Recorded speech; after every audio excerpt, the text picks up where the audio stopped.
Hello' friends, Parle-G বিস্কুটৰ ওপৰত থকা এই সৰু ছোৱালীটোৰ ফটোটো আপোনালোকে সকলোৱে চিনি পায়। হয় ফ্ৰেণ্ডছ, এই সৰু ছোৱালীটোৰ বৰ্তমান বয়স হৈছে 65 ইয়াৰ্ছ, 65 বছৰ বয়স। তো ফ্ৰেণ্ডছ, এই সৰু ছোৱালীটোৰ ফটো আজিও পাৰ্লেজি বিস্কুটত দেখিবলৈ পোৱা যায়। আৰু এই ছোৱালীটোৰ বয়স মই কিমান ক'লোঁ এতিয়া? 65 ইয়াৰ্ছ, 65 বছৰ বয়স। তো এই ছোৱালীজন ক'ত ঘৰ আজি আপোনালোকক ক'বলৈ ওলাইছোঁ। আমি সৰুৰে পৰা কি দেখিছোঁ? পাৰ্লেজি বিস্কুটত এই সৰু ছোৱালীটোৰ ফটোটো দেখি আহিছোঁ। পাৰ্লেজি বিস্কুট আমি সৰুৰে পৰা খাই আহিছোঁ।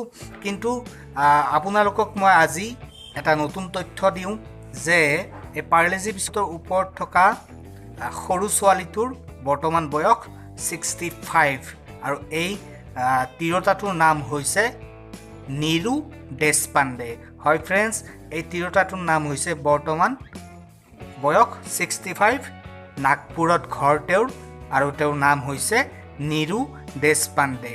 নীৰু দেশপাণ্ডে যেতিয়া 3-4 বছৰ বয়স আছিলে, দেউতাকে তেওঁৰ এই ফটোটো তুলিছিলে আৰু এই ফটোটো পাৰ্লেজি কোম্পানীক দিছিলে। আৰু পাৰ্লেজি কোম্পানীয়ে আজিলৈকে এই নীৰু দেশপাণ্ডেৰ সেইটো ফটোৱে আজিলৈ পাৰ্লেজি বিস্কুটৰ ওপৰত ব্যৱহাৰ কৰি আছে। তো ফ্ৰেণ্ডছ, ভিডিঅ'টো কেনে পালে জনাব, লাইক, কমেণ্ট আৰু আমাৰ চেনেলটো ছাবস্ক্ৰাইব কৰিবলৈ নাপাহৰিব। Thank you very much.